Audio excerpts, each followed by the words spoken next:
Hai quality people, apa kabarnya? Hari ini aku pakai baju warna pink karena topik yang akan aku bahas hari ini sangat spesial sekali. Dan di bulan depan kita akan masuk ke bulan Februari di mana banyak orang yang merayakan Hari Valentine di sana. Dan spesial banget di tahun 2024 kita juga akan melakukan pemilihan umum. Ngomong-ngomong, teman-teman sudah punya pilihannya belum? Jangan sampai golput ya. Kita harus memilih siapapun beliau-beliau yang sudah ada kandidatnya hari ini. Dari ketiga paslon kita harus memilih. Plus minus pasti ada, tapi kita harus memilih yang terbaik dari antara mereka. Oke, apa sih yang akan aku bahas hari ini? Satu topik yang bernama cinta. Teman-teman, cinta itu adalah sebuah anugerah yang Tuhan berikan untuk kita. Cinta itu bisa menghidupkan yang mati, tapi juga bisa mematikan yang hidup. Kita harus hati-hati sama yang namanya cinta. Pasti di antara teman-teman ini sudah pernah mengalami yang namanya jatuh cinta ya. Cinta itu macam-macam. Ada cinta kita kepada Tuhan, Sang Pencipta kita, cinta kita kepada orang tua, cinta kita kepada kakak dan adik, kepada teman-teman, dan kepada lawan pasangan kita, lawan jenis kita, pasangan, pacar, atau suami. Tapi teman-teman, yang namanya cinta itu adalah sebuah hal yang perlu kita atur dan kita perlu manage supaya kita bisa memanfaatkannya dengan baik dan positif.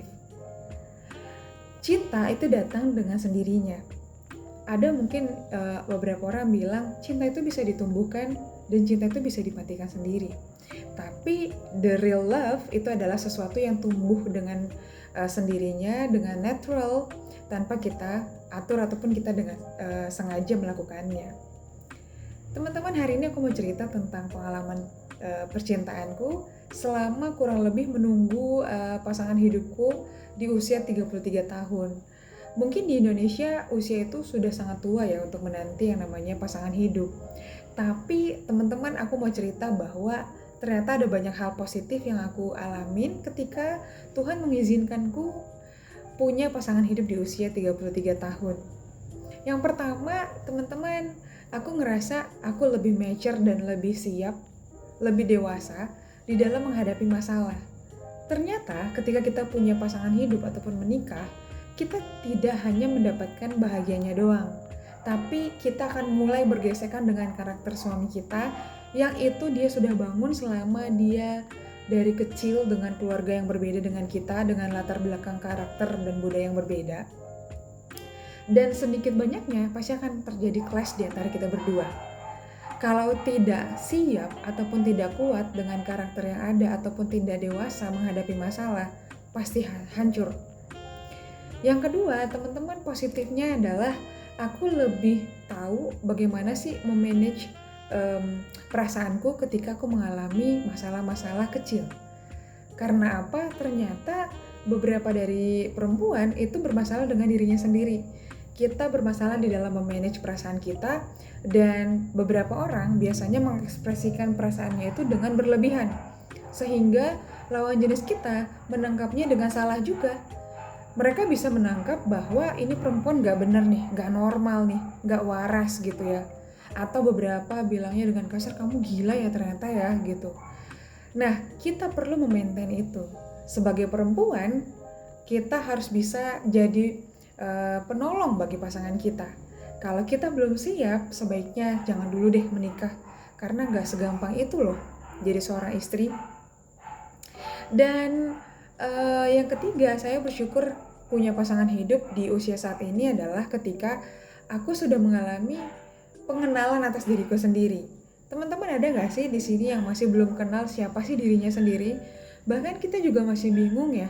Kita itu sebenarnya maunya apa? Sebenarnya kita itu maunya seperti apa sih? Kadang juga kita kewalahan menghadapi diri kita sendiri yang masih bingung jati diri kita itu gimana. Nah, kalau kita sudah mengenali diri kita siapa dan kita sudah tahu gimana sih caranya untuk memaintain diri kita kalau kita lagi ya ada kondisi-kondisi yang tidak bisa dikendalikan, maka disitulah kita akan terbantu. Kita bisa share ke pasangan kita dengan kerendahan hati kita, kebesaran hati kita, bisa bilang kalau sayang, kalau aku lagi kayak gini, tolong dong treatment kamu seperti ini ya. Itu adalah salah satu hal yang perlu mengalahkan ego. Karena apa? Teman-teman perempuan pasti tahu ya, kalau boleh pasangan kita tuh bisa tahu dong kita maunya diapain tanpa kita harus ngomong. Kalau boleh suami kita atau pacar kita langsung inisiatif dong melakukan treatment-treatment yang kita butuhkan kalau kita lagi ada masalah atau kita lagi bad mood. Tapi ternyata beda banget loh. Laki-laki itu adalah orang yang berpikir dengan logikanya. Mereka akan melihat kalau kita bilang tidak, mereka akan menerjemahkannya bahwa kita tidak membutuhkan bantuan itu. That's why kita perlu kerendahan hati dan kebesaran hati untuk bilang bahwa sayang, aku lagi dalam kondisi tidak baik-baik aja loh. Aku lagi bad mood loh. Please dong, bantu treatment aku. Please dong, kalau misalnya bahasa kasihnya itu dalam bentuk gift atau pemberian, kita bisa bilang, tolong dong kasih aku bunga misalnya. Atau misalnya bahasa kasih kita adalah sentuhan. Tolong dong usap-usap kepalaku. Itu adalah sesuatu hal yang sederhana, tapi tidak semua orang bisa melakukannya karena kita dalam kondisi ego kita lagi bermain besar di situ. Gimana caranya kita bisa ngalahin sedikit aja ego kita untuk kita bisa mendapatkan treatment yang kita butuhkan itu butuh kedewasaan yang luar biasa teman-teman.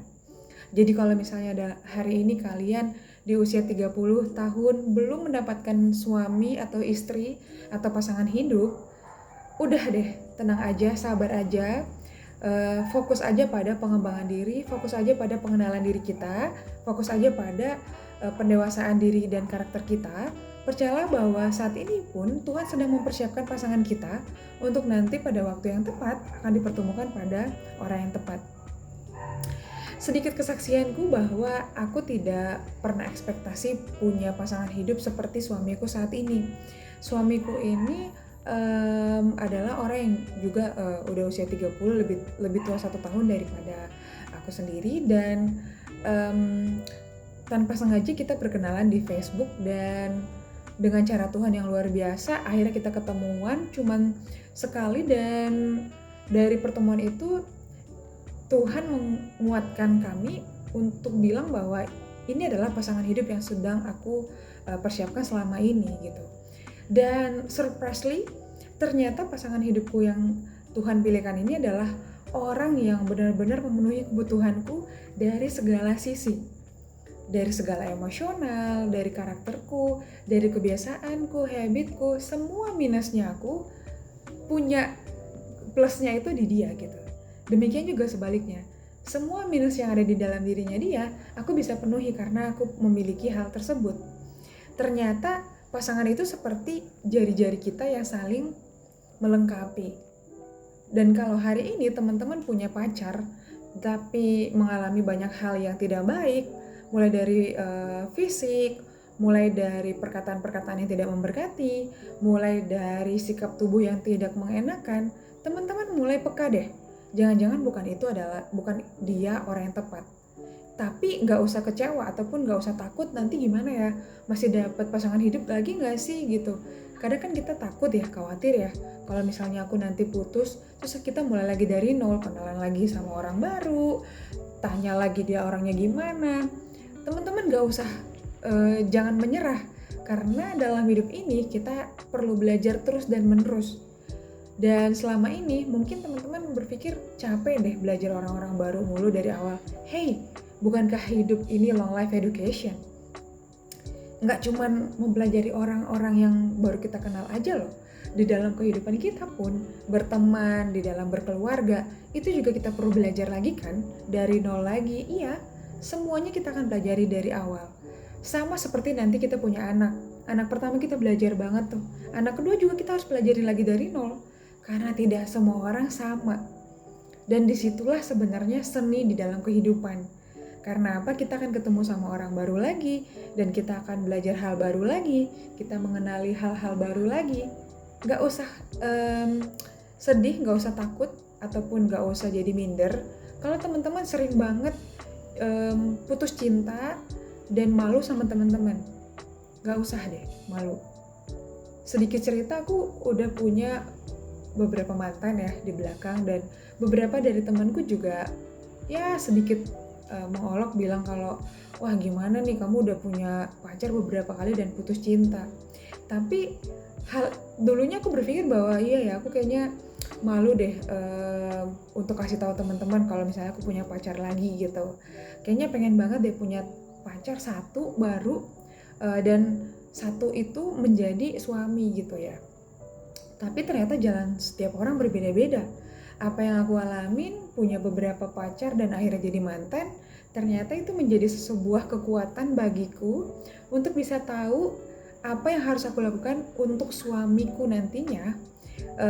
Dari semua kekurangan-kekurangan yang sudah ada, dari semua kegagalan yang sudah terjadi, itu menjadi pembelajaran yang menjadi bekalku, menjadi gemuk banget, jadi banyak banget bekalnya untuk bisa aku lakukan kepada the one and only my husband.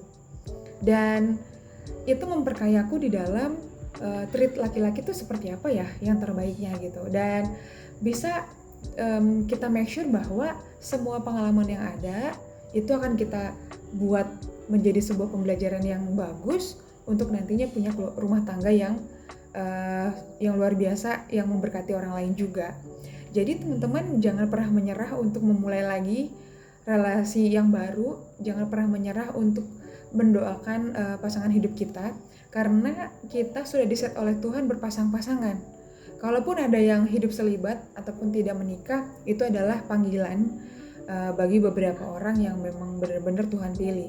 Tapi kalau sampai hari ini teman-teman merasa bahwa aku kayaknya nggak bisa deh hidup sendiri, masih butuh teman, masih butuh partner, masih butuh teman untuk diskusi, untuk sharing kehidupan, itu artinya bahwa panggilan hidup teman-teman adalah untuk menikah. Artinya jangan pernah menyerah bahwa Tuhan akan menunjukkan sesuatu yang besar di waktu yang kita nggak pernah duga-duga gitu. Tetapi setialah untuk meminta, setialah untuk terus melakukan hal-hal baik. Untuk apa? Membenarkan diri kita sendiri dulu. Kalau Tuhan sudah kasih orang yang tepat untuk kita, kita adalah orang yang dengan percaya diri bilang bahwa I'm the one yang kamu pastinya akan beruntung untuk dapatin diriku sendiri. Jadi teman-teman, hati-hatilah di dalam menggunakan cinta, karena beberapa dari yang kita pernah dengar bahwa ada orang yang patah hati sampai ya melakukan hal-hal yang tidak baik, sampai melenyapkan nyawanya ataupun nyawa orang lain gitu ya. Itu pun terjadi karena apa? Cinta. Cinta apa? Cinta yang salah. Karena di dalam cinta itu kontennya banyak banget. Karena cinta bisa jadi iri, bisa jadi cemburu. Karena cinta bisa jadi sakit hati, patah hati, dan melakukan hal-hal anarkis. Tapi sebenarnya cinta itu basically Tuhan rancangkan bukan seperti itu. Karena cinta yang sejati, cinta yang benar itu adalah cinta yang ketika diaplikasikan, diluapkan, itu menjadi sebuah hal yang baik, menghasilkan dan melahirkan sesuatu yang baik, supaya orang lain pun bisa merasakan Tuhan di dalam dirinya. Jadi teman-teman, selamat menikmati cinta. Kalau hari ini kita tidak punya pasangan hidup, cinta itu datangnya banyak dari saudara, dari keluarga, dari Tuhan. Tapi satu hal yang terakhir yang saya mau bilang bahwa jadilah sumber cinta itu. Karena apa? Kalau kita jadi mata air cinta, kita nggak akan pernah mencari-cari cinta itu di mana ya. Carinya mungkin dari cowok, carinya mungkin dari cewek, carinya mungkin dari teman-teman. Sehingga kita nggak pernah puas dan kita nggak akan pernah cukup untuk memenuhi diri kita dengan cinta. Kalau hari ini kita sadari bahwa kita adalah sumber cinta itu, maka kita dengan mudah spread the love. Kita akan menyebarkan cinta itu dengan baik. Karena apa? Kita sumbernya. Sumber gak akan pernah kekurangan. Sumber itu akan terus penuh. Bahkan dia harus memenuhi yang lainnya supaya si sumber ini akan terus bersih gitu ya. Dan kita sadari bahwa kalau hari ini kita menjadi sumber cinta, maka kita akan didatangi, magnet cinta itu akan mendatangi kita juga oleh orang-orang yang penuh cinta juga. Karena kita penuh dengan cinta, maka orang yang penuh dengan cinta pun akan datang dengan kita juga. Dan kita juga siap untuk membagikan cinta itu kepada anak-anak kita, kepada teman-teman kita, tetangga kita. Jadi gak ada yang namanya untuk patah hati atau putus cinta, terus kita akhirnya berhenti untuk menyebarkan cinta itu. Enggak, karena apa? Kalau kita putus cinta hari ini, ataupun putus dengan seseorang, kita masih punya cinta yang banyak. Dari mana? Dari diri kita sendiri. Jadi yuk kita mari mulai mencintai diri kita sendiri, mulai menjaga diri kita sendiri, mulai say thank you untuk diri kita, badan kita, yang sampai hari ini membawa kita kemana-mana dengan jiwa dan roh kita yang luar biasa ini, yang tangguhnya luar biasa menghadapi kehidupan di dunia yang gak mudah, tapi dengan cinta, semuanya akan dengan mudah kita jalani. So, jadilah sumber cinta, mari kita sebarkan cinta dengan baik, karena cinta itu adalah kamu. Thank you.